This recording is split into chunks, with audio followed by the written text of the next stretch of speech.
For the most part, I'ma need a few ring for the whole squad. Head still on the swing for patrol cars. Know the flow so dope, need a no guard. In the road, give me ease, I'ma coast to the Coast Guard. Wanna see my whole car. Used to roll on the slow like the boy from the Lone Star. Still here, I ain't gone far. Keep it cool. What's up, guys? So this is my first time sitting down and looking at all of the raw footage from the Arnold UK.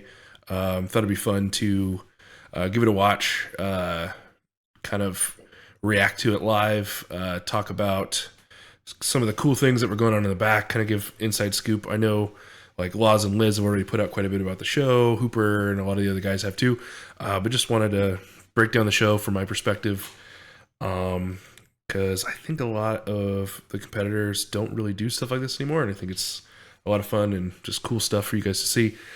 So thinking back to the predictions that I did with Alec and Aaron, mind you, at that point, Mateus, Tom Stoltman, Luke Stoltman, and Novikov were still in the show.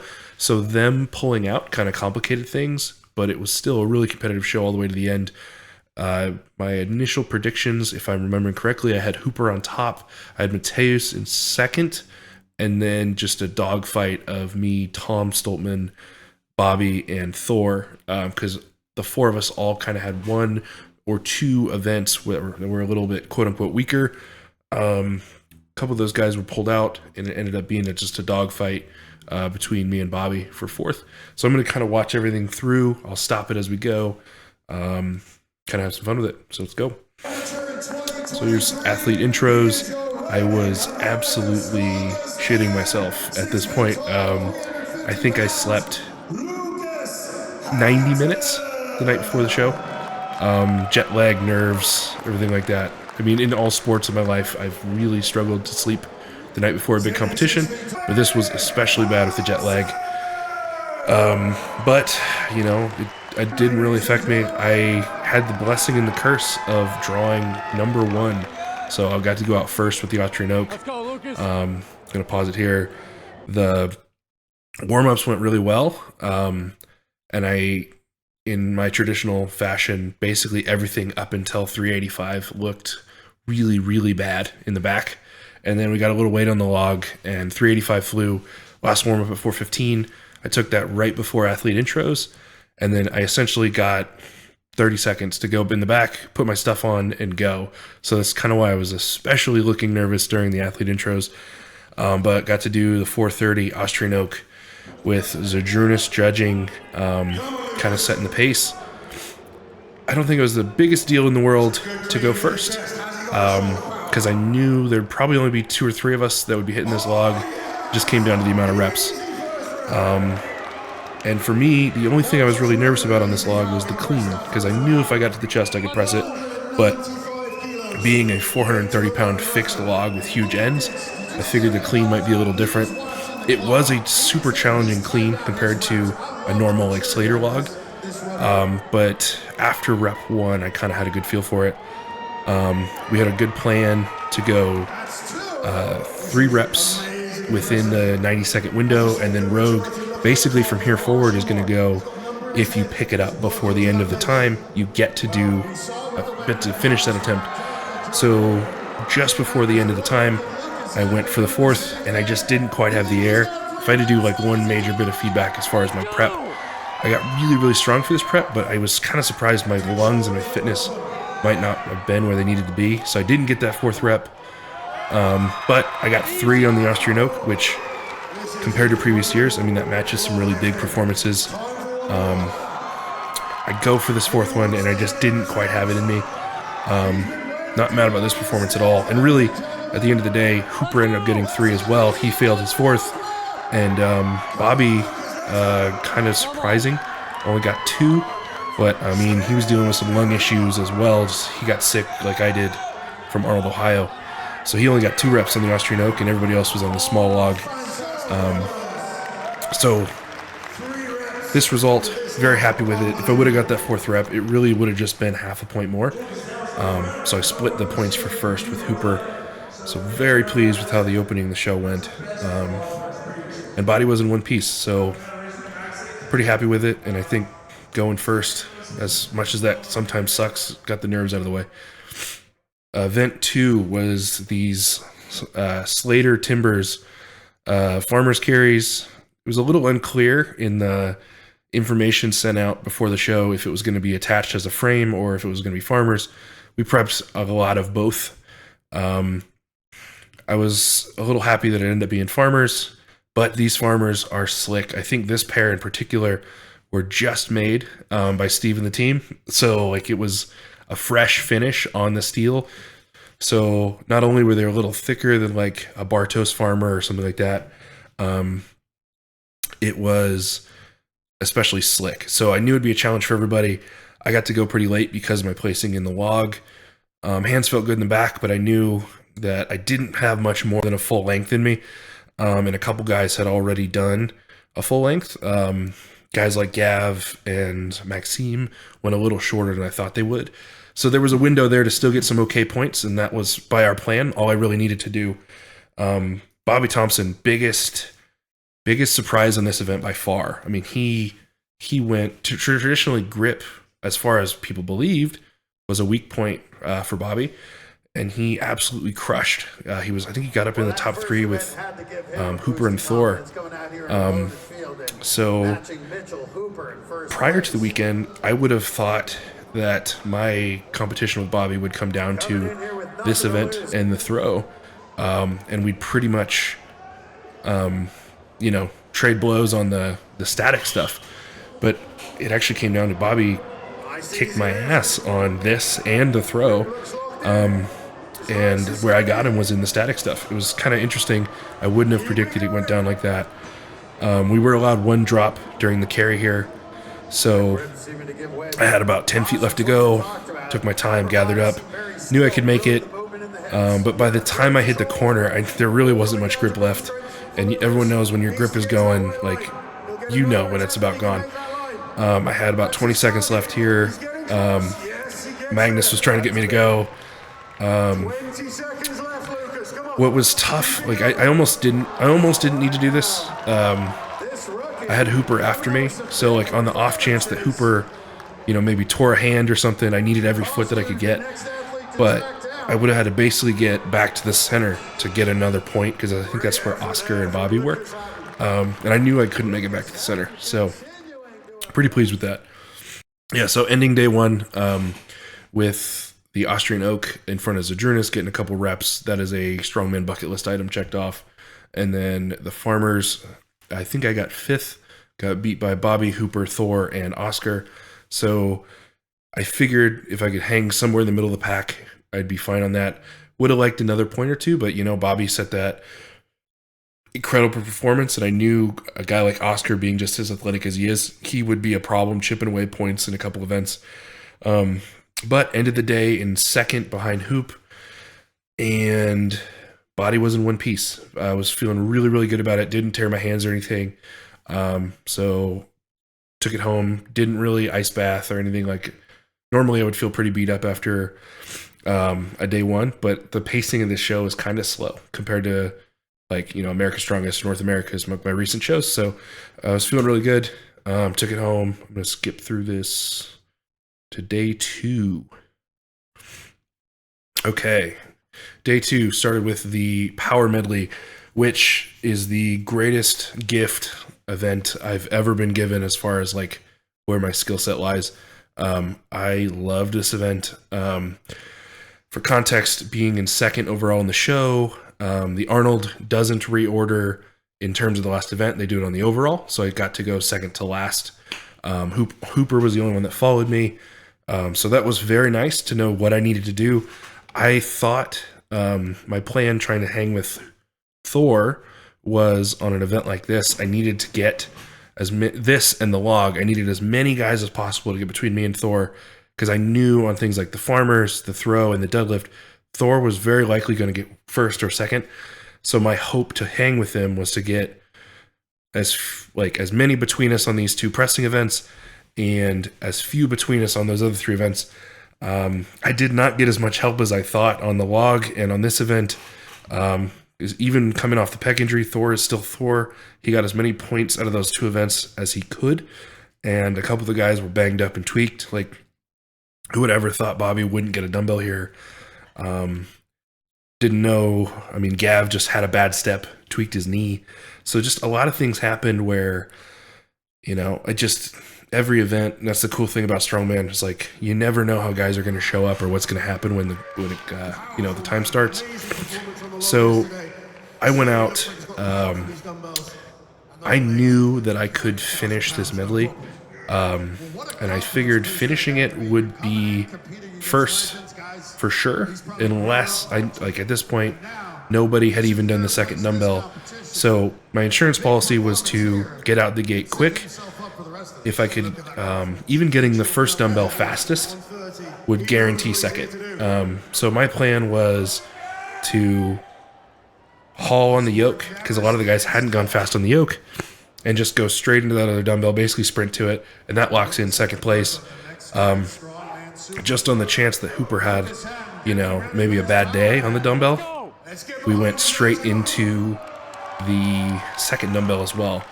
Because I knew I could hit that 265 or whatever it is. I think it was 120 kilos in pretty much any set of conditions. So I just hauled through those, and it was a 2.5 minute time cap, which was kind of just an interesting thing. You don't really see that outside of the Arnold. I would have figured this event would shake up so much differently. I thought guys would hit first and second dumbbell for sure, but the guys were just falling apart on the dumbbell. So it's one of those things where the strategy changes on the day, but smoked the first one. So that locked in second right there. This one, kind of exclamation point. Sojournus really made me hold this, and rightfully so. Usually in the past when I got out of line like that, I would have missed the rep, but we've really worked stability. I've been holding a lot of my warm-ups. That weight was basically what my last warm-up was in the back room. So we had second locked in, and at this point I had like a minute and a half to just hang out. So kind of talking to Laws on stage. He was trying to get the crowd hyped, but I was just like, I need to calm down. I'm going to take this as close to the end as I can. And doing that, basically it only leaves the window of like, Hooper has to hit it, but he'd have to hit it faster, which I gave it, he had a chance. He's got all the power in the world. But this was the event that I thought that, I could finish it. And Hooper tends to, when it gets heavy, press out to the side, and that's what ended up happening to him. So it was funny, like Alec too was on the stairs, so I had a whole conversation with Alec. I had a whole conversation with Laws, and you're just hanging out. So that's what's kind of weird about this 2.5 minute time cap. I might have been able to finish this a little quicker if I was forced to, but given that, just hung out, paced it well. And really cool memory of the weekend, favorite moment of the weekend, was the only one to press this dumbbell. So Jonas made me hold it, and I lost it. And pretty cool moment. My brother just cut in front of everybody in the front row, came up to the stage. Little celebration there. My family was losing it. A bunch of lunatics in the crowd. I was more than a little hyped on this one. I think Dr. Bill tried to give me... He's trying to get this name to stick of the American Bull. He's like, I think what he said was like,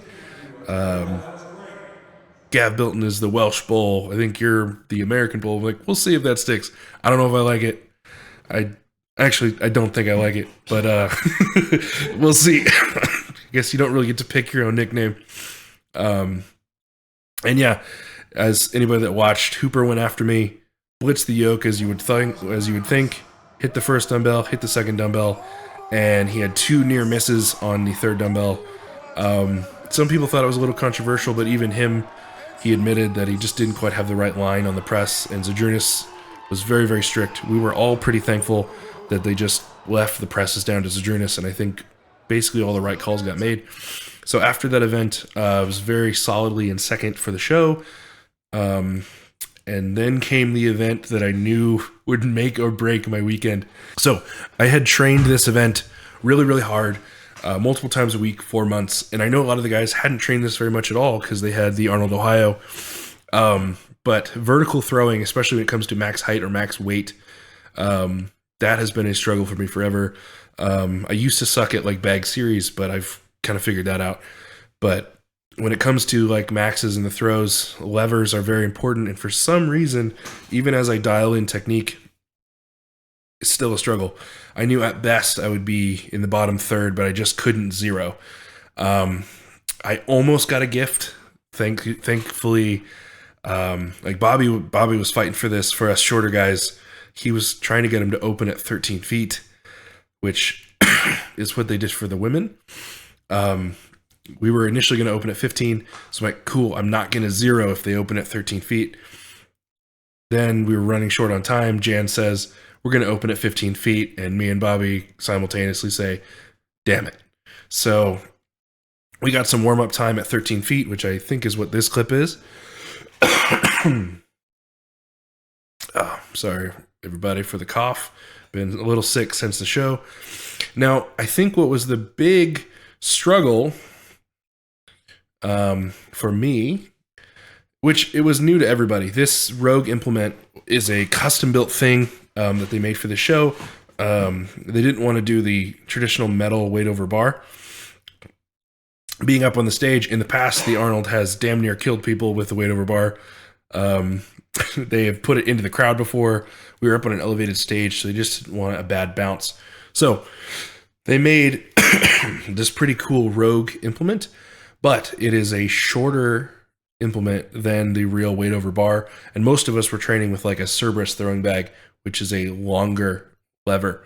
It's just longer. So with it being longer, it gains its own momentum, right? Because it's just a longer thing. It's farther from you. So when you swing it back, it kind of gains its own momentum. It's very easy to set up like a good throwing arc. Well, this being short, I didn't really anticipate. You have to throw it way back. It's not going to get momentum on its own. So with this new implement, anything that me and Alec worked on, or I even got help from Damian Fisher, a very successful Highland gamer in this area, that all went to hell when I went out on this event. Rauno had zeroed, and I think everybody else had hit this height. I thought for sure, yeah, I'll at least hit 15 feet. I'm not going to win this event. I just can't zero. And my goal with this was to stay as close to Bobby as possible. I figured if I did that, I would be, fairly close to Thor for second place. I think Hooper had kind of pulled away at this point. When I missed that first one, I thought, okay, maybe just didn't execute. Second one, a little better technically, but then I missed again. We had 3 attempts in the minute, and about here, I'm shitting myself. It's like, I'm going to zero this event. Some technical things I wasn't doing well. I didn't get the bag far enough back, and I was kind of dropping my head, which ends up, when I do that and look at the ground on the backswing, I lose a lot of tension in my back, and those last 2 just kind of teetered. So at this point, I go in the back, and I get to watch all the other guys just steady climb for many feet higher than I went. Bobby did quite well. He went 15 and then 16, but with how the points fell, a lot of good throwers. So even with Bobby, getting the first height and the second height, he got last as far as all of the guys who had cleared a height. So he got, I think, 3 points out of that, which basically tied us up. It would have, even if I would have just not zeroed, even if I lost to Bobby, I would have got 2 points there, and I would have been much more comfortable coming into the deadlift. We get down to the deadlift. I have a half-point lead on Bobby. Hooper and Thor are considerably ahead, so they're kind of out of range. They're both very good deadlifters. My goal for this weekend at this point was to hang on to the podium. And as it all kind of went through, Bilton was kind of messed up, so Gav only pulled a couple reps. Oscar set a pretty big PR for him deadlift wise. He hit 3 reps. Maxime, pretty hurt at this point, didn't even deadlift. But I mean, that dude battled the whole weekend. And Rauno, being Rauno, pulled 9 reps coming out as the guy coming in last place coming into the event, but the dude can deadlift, and he, battled on basically no prep for some super heavy events. So mad respect to Rauno for coming out for this one, but him getting that 9 reps kind of threw a wrench and everything. Bobby goes out before me. And being a half point ahead, basically I needed to tie Bobby, whatever kind of performance he had. So Bobby pulls 7 reps and his lungs started to get to him, but also hadn't been training on a power bar. Just a lot of things, a lot of factors. Bobby pulls 7. Coming into the weekend and looking at our prep, for some reason, me and Alec had that 7 number in our head. It's like, it's going to take 7. It's going to take 7. And turns out it came down to 7. I knew that I could pull 5. 6, I was like, I got a 25% shot at 6. I got about a 5% shot at 7. Like, in training, I had pulled 770 for a triple, and it was hard. So, basically, the thing Alex said to me before I went out was, normally we would play it safe on something like a heavy deadlift. This is the time to pull that irresponsible rep. Like, I want you to ramp. I want you to do everything in your power to get 7. Like, you can do 7. It's just going to hurt really bad. So, I'm freaking out as I get called out. We got to get 7 reps to hang on to the podium. If I would have just had that 2 points from the throw, I could have gone out, just beat Oscar. So pull 4 reps and just basically do a walk-off homer, hang on to 3rd. But, you know, we suck at throws and we like drama. So had to tie one of the better deadlifters in the world in Bobby, which is a tough ask. So 770 for reps on a power bar. But it was a great prep for the deadlift. We adjusted our stance. We got better at pulling slack. We hit some volume PRs. So if there was ever a prep to get it done, this was it. 1 minute. Rep 1, I was pretty surprised. Moved really easy. Rep 2, still easy. I think the last warm-up in the back, we pulled 730, and it flew. So I knew I was in shape. My body was feeling good. So we got 4. Starting to hurt here. But 4... oh, sorry. Form's still holding.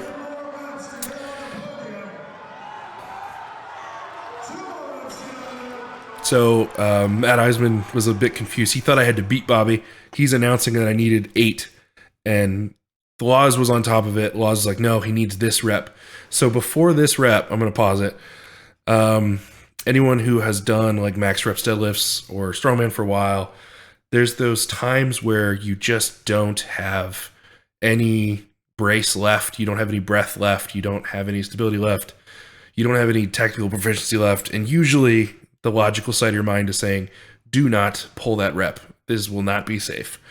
When I looked over at the clock, I had 16 seconds and I'm like, shit, I have to pull this. And I went for that irresponsible rep and I hitched the piss out of it. And you know, like, I think maybe in a powerlifting meet with some side judges, I don't know if I get that down command, but Magnus gave the down. And I got it, and I'm sitting there. Had to sit on the knees. I knew I did it. Hung on to the podium. You know, Bobby is an absolute warrior with a lot of experience in the sport. It came down to every single rep. Dr. Bill's asking me if I had time, if I had anything left to do an interview. I had no words at that point. And by the time I hit a chair in the back, I was like, oh, my back is not well. I've never been so messed up from a single event. But, you know, I needed to get it done. And Bobby was extremely, you know, sportsmanlike and very supportive throughout the weekend. And, you know, it's a cool time to, you know, battle with those guys, hang with those guys. This time up on the stage was cool. Like, a lot of folks like saying, oh, I'm a fan. I'm like, dude, I've never had a fan before. Yeah, it's just a really, really cool weekend. And, you know, prize money, all that stuff, none of it mattered. All I needed was like an opportunity. And the goal for the weekend was to get that podium photo, and that's what I got, right? I got to be up there with Hooper and Thor, 2 absolute legends of the sport. This is me trying to show them where my mom is at so she can get her iPhone 6 photo, even though Braden's getting professional video and photo. But really cool weekend. Could not be more thankful for the Rogue team for inviting me. I really just needed somebody to take the chance and give me an invite to a major show. Steve Slater, awesome, been really supportive. Jan has been really supportive and awesome. Like the whole team, could not be more thankful for somebody just giving me a shot, because that's all I needed. Got to win a little prize money too, and get to go to the UK for my first time. Got to compete with dudes that I've been watching on TV, right? Like for years. It's just, huge bucket list item checked off. And got to bring 20 total, I think it was 19 or 20 total people supporting me, AJ and Inez, just, family. It was my first time my brother got to watch me live since I was competing in parking lots, which that was really cool. Just the, once in a lifetime memory that I'm going to remember for a while. We're going to do some follow up of like some content of the expo, and just Braden got a lot more cool footage from this trip. Really excited that he got to come out. So be looking for that. Like, subscribe, share. Just had a huge surge on Instagram for some reason because of basically a Lizzo meme. So yeah, it really means a lot. All the support we've been getting. Really excited for what comes next. Don't really know what my next invite is, but I will let y'all know as soon as I get it. So thanks, guys.